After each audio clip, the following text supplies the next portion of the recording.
I heard of an older gentleman whose memory began to fail. This concerned him until he heard that memorizing the Bible improved the memory. So he began with the book of Revelation. It took him 1 month to memorize the first chapter, then 3 weeks to memorize the second, 2 weeks for the third chapter, and a week for each chapter from then on. About 20 years ago, I decided to take on a similar project. I divided up the chapter into bite-sized pieces, then took a piece every day.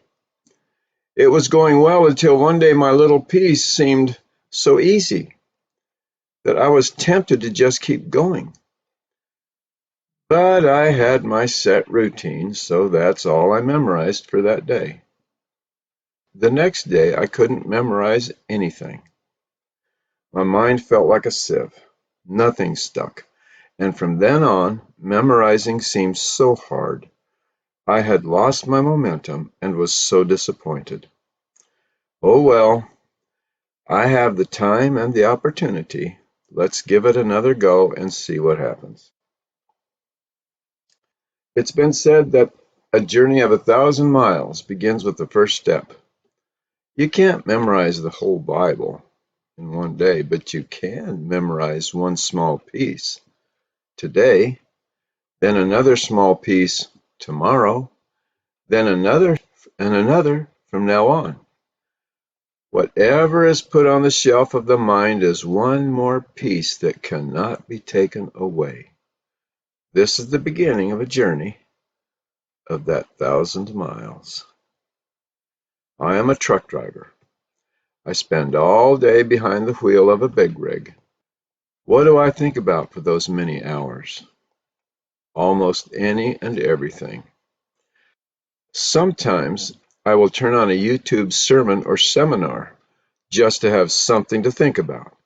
So why not put portions of the Bible on YouTube so that I can memorize them as I drive? If you are listening to this series of my project, I'm glad to have you along for the ride. Glad to share it with you. Climb aboard, sit down in the buddy seat, and make yourself comfortable. Don't forget your seatbelt.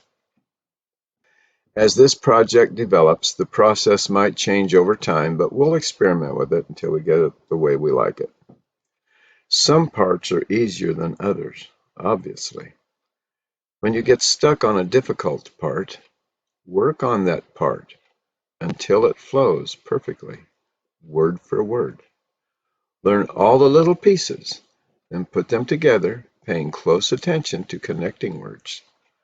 After all the parts are memorized, put the two parts together, memorizing them as a single piece. Keep connecting the separate parts until you can repeat the whole thing, word for word perfect. Another technique is to read the whole thing over several times until it flows easily as you read it. Then memorize the last piece of it, then the next to last, linking them together, then the third to last, and so on until the whole thing is memorized. The reason you start at the last and work toward the first is that each time you repeat the part you are working on, you can just finish the piece until the end. That sticks it firmly into the mind. Repeat what you have memorized throughout the day when you have opportunity. It is surprising how quickly the memory starts to fade. Those stumble points are the first to go. Is it and or but, shall or will, to or unto? The body is not built up overnight. It takes regular and faithful effort of physical workout to build up body muscles. So it is with the memory muscle. Make memorizing a lifestyle. This is where my personal habits break down. I have been poor at sticking with anything that takes effort. Join me in this project and let's see what we can accomplish. I will try to post Bible verses regularly for my own benefit. You are invited to come along for the ride. Promises of God. Number 1, 2 Peter 1:4. whereby are given unto us exceeding great and precious promises, that by these ye might be partakers of the divine nature, having escaped the corruption that is in the world through lust. 2 Peter 1:4. They were once a decent, respectable family, living in a nice house, in a nice neighborhood. The children rode their bicycles on the safe streets. They had 2 cars and plenty to eat. But then Dad lost his job. He was educated and experienced, and his skills were in high demand. His pay was good, but then the company downsized. Dad was out of work. Not to worry, he would get another job. But as time passed, there was no job. The money began to dwindle. Plans had to change. They started selling stuff. The extra car, golf clubs, the extra china, yard decorations, the bicycles, and finally the house. On this particular day, they were parked in a strip mall parking lot, their entire possessions crammed into the last remaining car. No gas money, no way to take a bath. Dad couldn't bring himself to look for work. He was no longer presentable. How had they come to this? Presently they saw a man walking from the grocery store across the parking lot, heading straight for their car. Uh-oh, now what? Where will we move to? I've watched you folks out here for the last 3 days, the man started. What seems to be the problem? Before Mom and Dad could formulate an answer, little Frankie simply told the truth. That's all he knew to say. We're broke, and we're out of food, and we're hungry.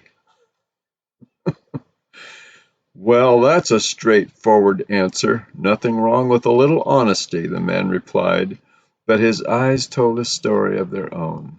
Gentleness, kindness, understanding. You folks come with me. As they started across the parking lot toward the store, the man explained.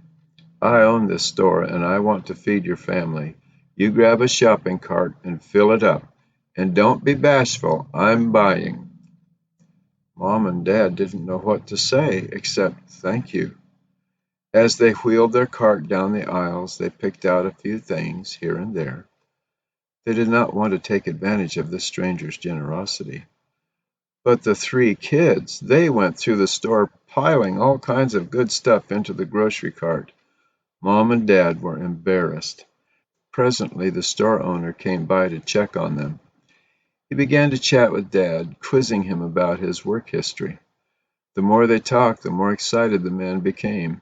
Listen, you come with me to my office. I think I have just the opportunity you need, and you look just like the man our store chain needs too. Ma'am, you and the kids can check out at Register 4. I've told Jenny that the tab's on me. What about it, folks? When the kind and generous store owner invites you to ask what you will, how do you respond? A little here and a little there? Or do you load up with gusto? The Bible is stuffed full of promises of all kinds of goodies, and there is no limit. God can do anything, anything. Why are we so timid, so reluctant when all of God's power and abundance is ours for the asking? He offers a storehouse of benefits.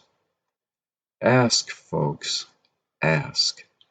Believe his promises, for it is through his promises that we may have not only the stuff, but God himself. Want to be free from the sin trap? Want to walk free? Want to be clean for a change? The secret is in receiving the promises of God. Stop the stinking thinking. Start looking for the promises. The Bible is full of them. Whereby are given unto us exceeding great and precious promises, that by these ye might be partakers of the divine nature, having escaped the corruption that is in the world through lust. 2 Peter 1:4.